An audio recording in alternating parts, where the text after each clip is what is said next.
Hello friends, GK गुरु जी अड्डा के YouTube platform पे मैं शैलेश आप सभी का हार्दिक स्वागत करता हूं। प्यारे साथियों, जैसे कि आप सभी को पता होगा 7 जुलाई के दिन आप लोगों का सीटेट का एग्ज़ाम होगा, ठीक है। और आज से हम जो आपका पेपर 2 एसएसटी है उसका प्रैक्टिस सेट स्टार्ट कर रहे हैं। आप लोग चैनल पर नए हैं तो सबसे पहले सब्सक्राइब कर लीजिए, वीडियो को लाइक और शेयर कर दीजिए। अगर आपको इसका पीडीएफ लेना होगा तो जीके गुरुजी अड्डा ऑफिशियल टेलीग्राम पर आप लोग जुड़ जाइएगा, वहाँ पर मैसेज कर दीजिएगा, आपको इसकी पीडीएफ मिल जाएगी बिना किसी पैसे की। देखिए, ये एक पासिंग एग्ज़ाम होता है और मेरे हिसाब से हर भाई को जो भी यूट्यूब चैनल पर पढ़ाते हैं उनको फ्री कंटेंट देना चाहिए, इसका कोई चार्ज नहीं लेना चाहिए, ठीक है। तो मेरी तरफ से जो भी सहयोग बन पड़ेगा मैं सहयोग आप सबका करूँगा, ठीक है। चलिए चलते हैं अपने पहले क्वेश्चन पर और समझते हुए क्वेश्चन को करेंगे। देखिए, क्वेश्चन का लेवल मैंने कठिन रखा है, तो आप लोग बहुत ही जो है थोड़ा सा एक्टिव होकर के समझने का प्रयास करिएगा, ठीक है। चलिए पहले क्वेश्चन पर चलते हैं। रोजी ने एक महिला का नर्स के रूप में तथा पुरुष का अभियंता के रूप में चित्र बनाया। वो 2 चित्र बना रही है, एक महिला जिसको नर्स बना रही है, एक पुरुष जिसको वैज्ञानिक बना रही है। इसके पीछे का उससे जब कारण पूछा जाता है तो उसने उत्तर दिया, महिलाएं अच्छी नर्स होती हैं। और किस कारण होती हैं? क्योंकि वे अधिक धैर्यवान और सौम्य होती हैं, जबकि विज्ञान में तकनीकी दिमाग की आवश्यकता होती है और महिलाएं तकनीकी वस्तुओं का प्रयोग करने में सक्षम नहीं होती हैं। अब आपको नीचे दिए गए ऑप्शन में से सही ऑप्शन बताना है। क्या ये जेंडर स्थिरता है? नहीं, ये जेंडर रूढ़िबद्ध धारणा है, बिल्कुल। अब मैं आपको बताता हूँ रूढ़िबद्ध धारणा क्या है। रूढ़िबद्ध धारणा एक ऐसी धारणा है, अगर मैं आपसे बात करूँ तो किसी के बारे में पहले से ही कोई छवि बना लेना, ये इस काम को नहीं कर सकता है, वही रूढ़िबद्ध धारणा होती है, ठीक है। यहाँ महिला के बारे में एक धारणा पहले से बन गई है कि वो तकनीकी वस्तुओं में काम करने में सक्षम नहीं है, तो पहले से है, या किसी के बारे में पहले से बना लिया गया विचार ही रूढ़िबद्ध धारणा कहलाता है, याद रखिएगा, ठीक है। चलिए अब चलते हैं क्वेश्चन 2 पर। कह रहा है, विद्यार्थियों को भारत की चुनाव प्रक्रिया के बारे में सुपरिचित कराने के लिए निम्नलिखित में से कौन सी शिक्षा शास्त्रीय विधि सर्वश्रेष्ठ होगी? बच्चों को चुनाव के संबंधित जानकारी देना है। तो आपको अगर चुनाव के बारे में अगर बच्चे को कोई चीज़ सिखाना है तो आपको वो ऑप्शन देखना पड़ेगा जहाँ पर बच्चा प्रत्यक्ष रूप से उस चीज़ को सीख सके। आइए ऑप्शन देखते हैं। विद्यार्थी को उनके पड़ोस में चुनाव संबंधी सर्वे करने के लिए कहना। बच्चा सर्वे करके क्या सीखेगा, आप मुझे ये बताइए। सर्वे करके वो कुछ सीख सकता है? नहीं। जहाँ वो प्रत्यक्ष रूप से एक्टिव हो, कक्षा में कक्षा प्रतिनिधियों के चुनाव का आयोजन करना बिल्कुल सही है। जैसे मान लीजिए क्लास है, इसमें 60 बच्चे हैं, अब मॉनिटर चुनना है तो सभी बच्चों से कहा गया कि आप लोग जो है इसमें 2 कैंडिडेट मॉनिटर के रूप में खड़े हैं और उनके नाम की पर्ची बना करके आप लोग एक बॉक्स रखा है, इस बॉक्स के अंदर डाल दीजिए। अब 60 बच्चों ने क्या किया, सब उन दोनों में से सबको अपनी अपनी पर्ची दी। अब जिसके नाम की पर्ची ज़्यादा निकली वो जीत गया। इस तरीके से बच्चों को चुनाव प्रक्रिया की समस्त भूमिकाओं को आसानी से समझाया जा सकता है। तो जहां बच्चा करके सीखता है वो सबसे अच्छा तरीका होता है, याद रखिएगा, ठीक है। चलिए अब चलते हैं तीसरे क्वेश्चन पर। कह रहा है, आदिवासियों और चलवासी पशुचारियों या चरवाहों के जीवन के प्रति विद्यार्थियों को संवेदनशील बनाने हेतु श्रेष्ठ संभाव्य अभ्यास क्या होगा? जवाब देना है आपको जल्दी से।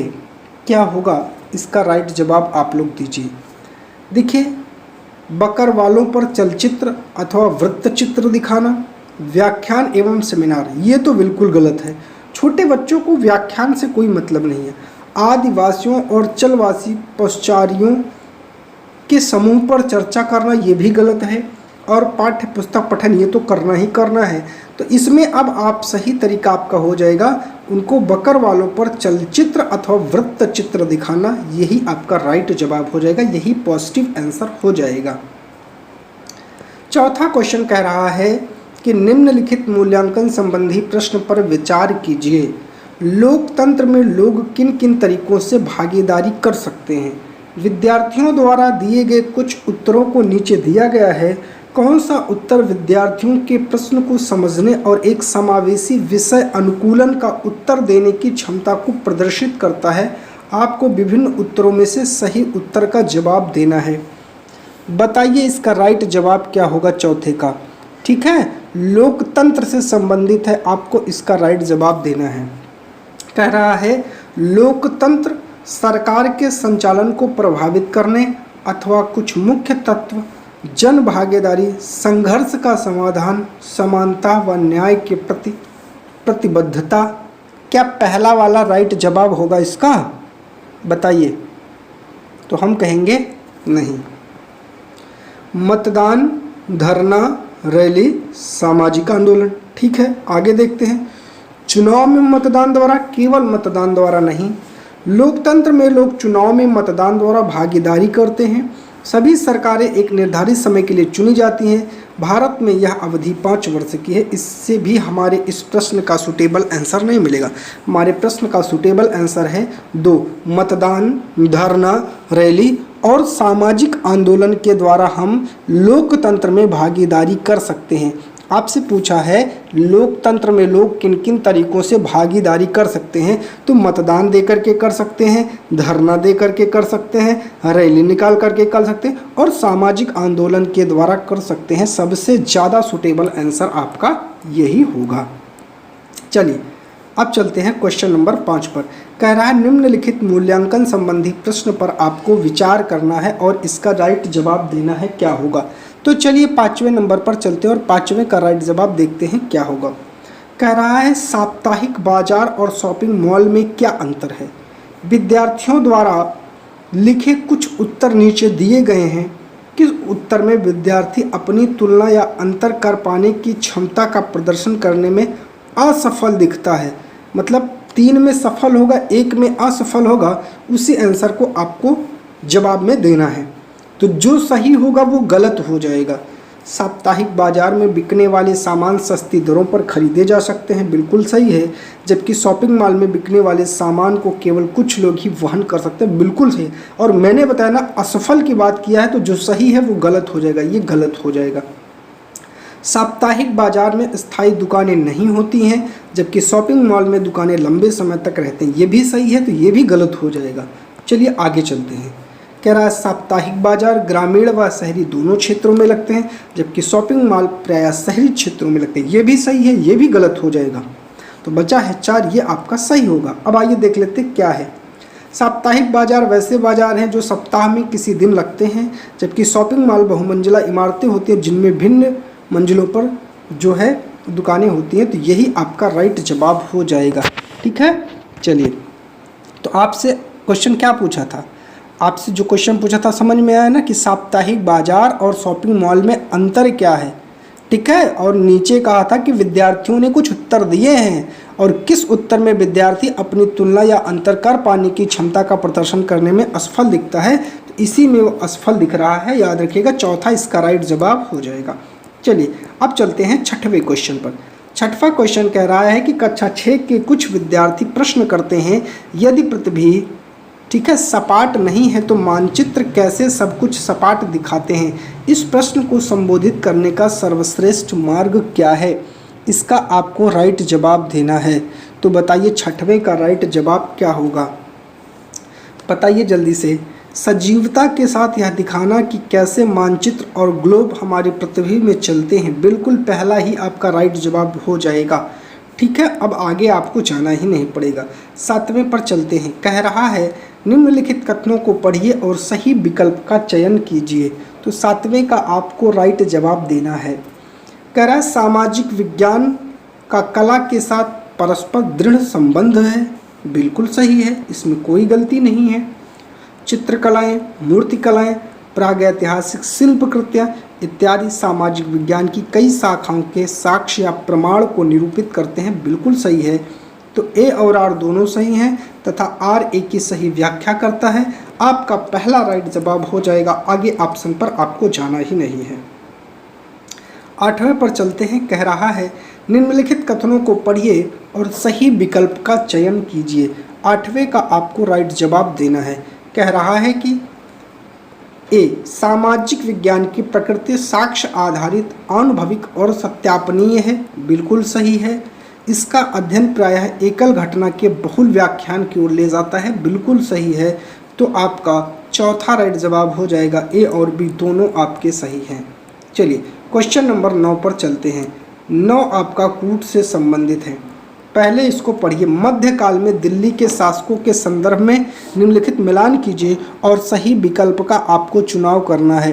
तो 9 का आपको राइट जवाब देना है, क्या होगा जल्दी से बताइए। 9 का राइट जवाब दीजिए, क्या होगा, ठीक है। चलिए, तोमर का समय कब से कब तक है, जवाब दीजिए जल्दी से। तो तोमर का समय है भैया आरंभिक से 12वीं शताब्दी तक है, ठीक है। अनंगपाल का समय कब से कब तक है, तो अनंगपाल 1130 से लेकर के 1145 तक उसका समय माना जाता है, ठीक है।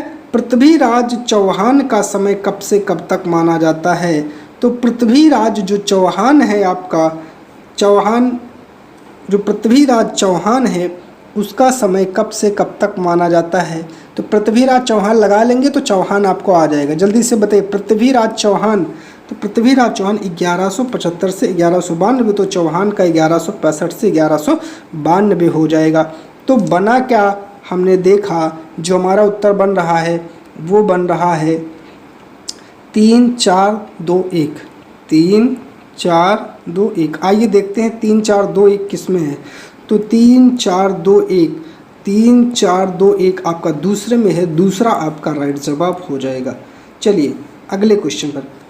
प्राचीन तमिलनाडु में, ठीक है, की बस्तियों को उर कहते थे, किसकी बस्तियों को उर कहा जाता था।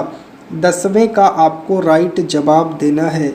तो वो जो खेतिहार या किसान हैं उन्हीं की बस्तियों को उर कहा जाता था, याद रखिएगा, ठीक है। चलिए अगला है, अब देखिए फिर मैचिंग है, कूट भी देख लीजिए आप लोग, पहले कूट देख लीजिए फिर हम चलते हैं क्वेश्चन पर। कह रहा है मुगल साम्राज्य के पतन के संदर्भ में निम्नलिखित का आपको मिलान करना है। 11 का राइट जवाब आपको देना है, क्या होगा, तो जल्दी से बताइए। फर्रुखसियर का क्या होगा, जल्दी से बताइए। फर्रुखसियर का क्या होगा, जल्दी से राइट जवाब दीजिए आप लोग, जल्दी से राइट जवाब दीजिए, क्या होगा फर्रुखसियर का, जल्दी से बताइए। तो भैया फर्रुखसियर का क्या होगा, इसका आपको राइट जवाब देना है, जल्दी से। चलिए मैं मिलवाता हूँ।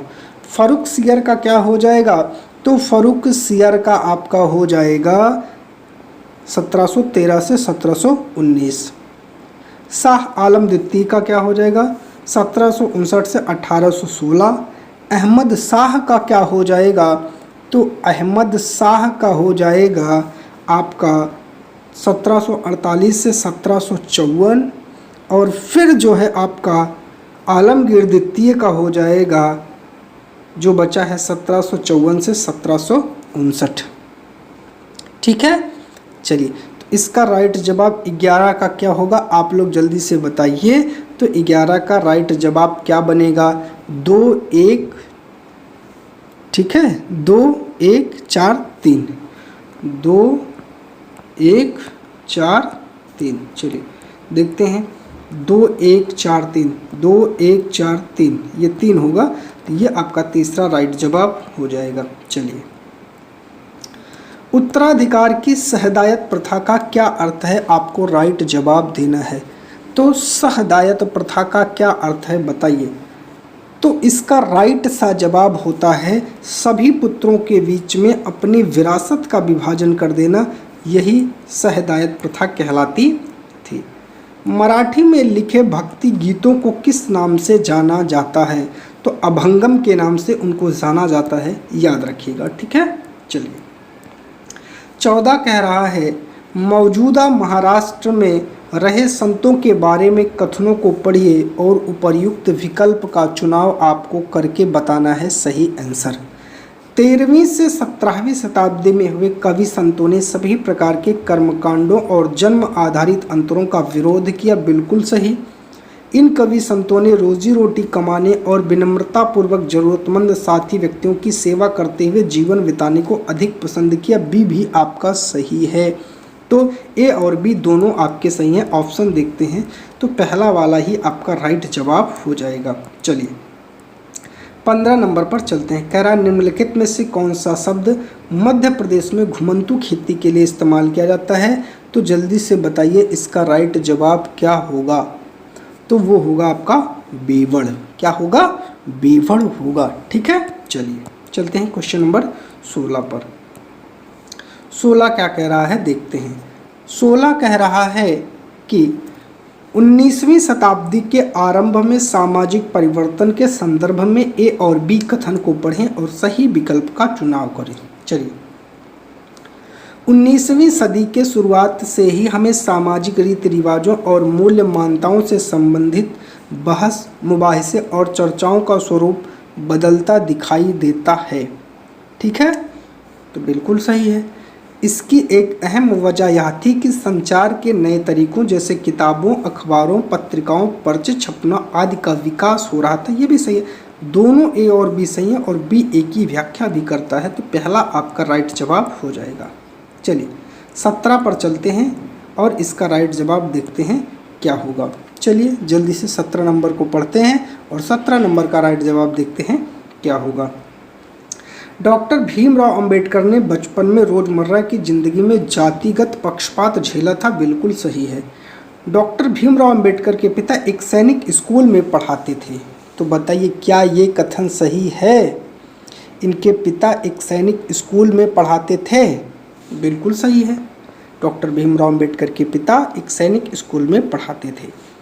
ए और आर दोनों सही हैं, लेकिन आर ए की सही व्याख्या नहीं करता है। दूसरा आपका राइट जवाब हो जाएगा, याद रखिएगा। ठीक है, चलिए चलते हैं क्वेश्चन नंबर 18 पर। 18 क्या कह रहा है देखते हैं।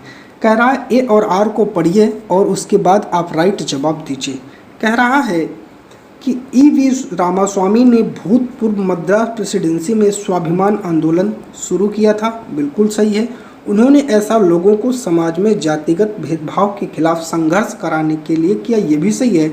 ए और आर दोनों सही हैं और ए की आर सही व्याख्या करता है। ये वाला भी राइट जवाब हो जाएगा। चलिए 19 पर चलते हैं। किसने जिन्ना के 2 राष्ट्र सिद्धांत का विरोध किया था? 19 का आपको राइट जवाब देना है। वो कौन था? मौलाना आज़ाद थे। इन्होंने ही इसका विरोध किया था। अगला ऑप्शन है, क्वेश्चन है 1857 के विद्रोह के बारे में आपको निम्नलिखित कथनों पर विचार करना है और इसका राइट जवाब देना है। बताइए क्या होगा? 20 का आपको राइट जवाब देना है। क्या होगा? जल्दी से आपको 20 का राइट जवाब देना है। ठीक है, चलिए मई 1857 में भारी विद्रोह का आरंभ हुआ। जवाब देना है आपको। यह उपनिवेशवाद के विरुद्ध सबसे बड़ा अप्रतिरोधी आंदोलन था। इसमें सिपाहियों और जनसाधारण ने बड़ी संख्या में भाग लिया।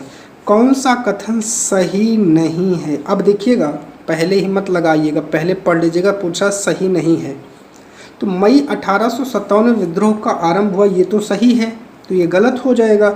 सिपाही और जनसाधारण ने बड़ी संख्या में भाग लिया, सही है, तो गलत हो जाएगा।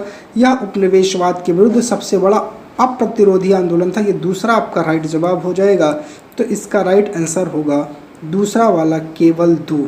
ठीक है, चलिए चलते हैं अगले क्वेश्चन पर 21 पर। इसका राइट जवाब ढूंढते हैं क्या होगा। 21 कह रहा है कि सहायक संधि के संदर्भ में विचार कीजिए और सही विकल्प का चुनाव कीजिए। बताइए सहायक संधि के संदर्भ में क्या कथन सही है? जल्दी से इसका राइट आंसर दीजिए। कह रहा है भारतीय शासकों को अपनी स्वतंत्र शस्त्र सेना रखने की अनुमति थी, नहीं थी भैया। अंग्रेजों से पूछकर ही वे सेना रख सकते थे और विदेशी संबंध स्थापित कर सकते थे। दोनों काम अंग्रेजों से पूछकर करना होगा। भारतीय शासकों को ईस्ट इंडिया कंपनी को भुगतान करना पड़ता था। तो बी सही है। तो ए गलत और बी सही है। तो चौथा आपका राइट जवाब हो जाएगा। ठीक है, चलिए नीचे कुछ युग्म दिए गए हैं और आपको मिलान करके बताना है। कह रहा है कि उपर्युक्त में कितने युग्म सही सुमेलित हैं। जो सही सुमेलित है वो आपको बताना है। तो सही सुमेलित कितने हैं बताइए। यूरेनस जो है वो कितने जो है समय में अपने अक्ष पर घूमता है, इसका आपको राइट जवाब देना है।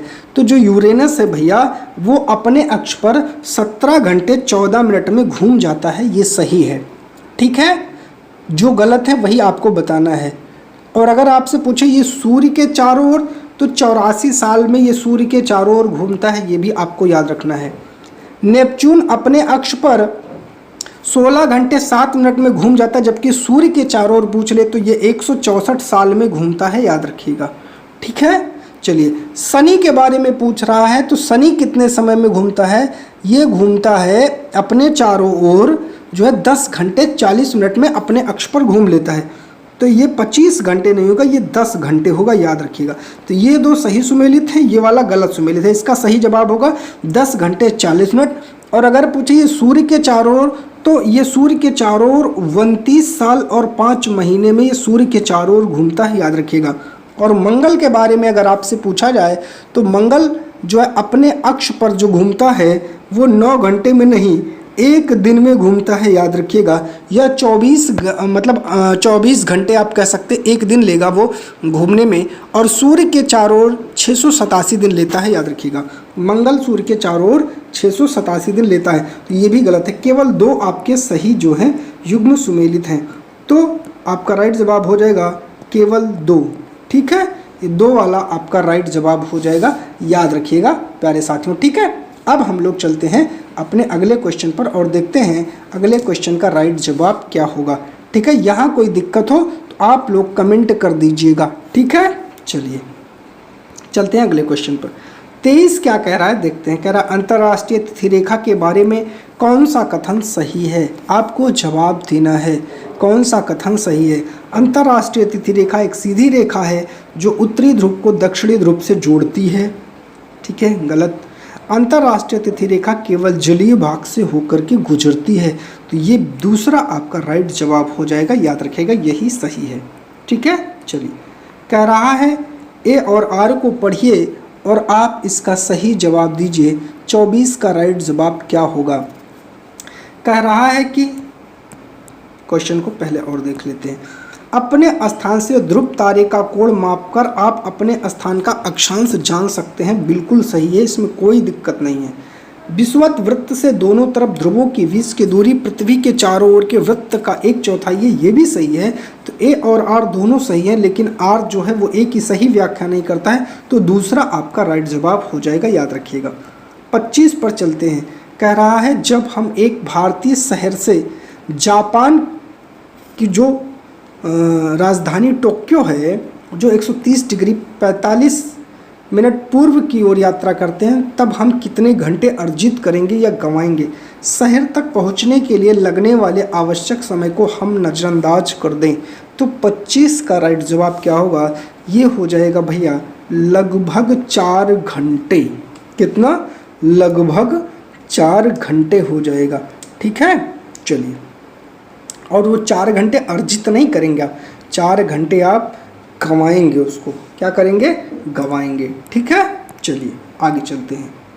अगला क्वेश्चन है, कह रहा महासागरीय परपटी के मुख्य खनिज हैं। 26 का आपको राइट जवाब देना है, क्या होगा?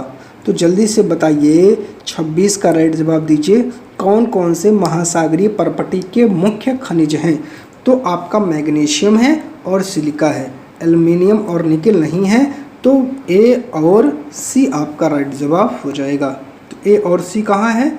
ए और सी आपका तीसरे में है, याद रखिएगा। तीसरा आपका क्या हो जाएगा? तीसरा आपका राइट जवाब हो जाएगा, याद रखिएगा। ठीक है, इसी के साथ आपका ये सेशन यहीं पर कंप्लीट होता है।